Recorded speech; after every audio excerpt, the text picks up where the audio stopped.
Shabir Khan pick up the bowlers. 2 overs, just 9 runs and a very, very important wicket. Imtiaz Alam opened the bowling, was very expensive. Vipul was just about all right. 1 over, 7 runs given. Okay. Prakash Babu. This is 5th over and the 4th bowler being used. Yet to pick a wicket, but he is an economical bowler. Bowled with the economy rate of 5.5. So the field for him, mid-on inside the 30-yard circle, long off his back. Drives straight to the man that we were talking about. One field on the onside, which is right there, the custodian of the fence, is deep mid-wicket. Yeah, great camera work.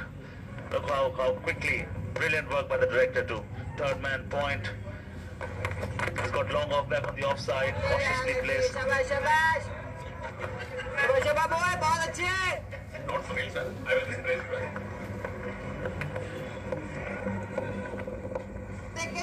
So, he's a hard hitter. He's batting on 2 from 8. He should be doing what Mangal is trying to do. Believe you me, he'll do a good role. He's been defending. Yeah, we all are surprised, Paddy. Why switch your roles?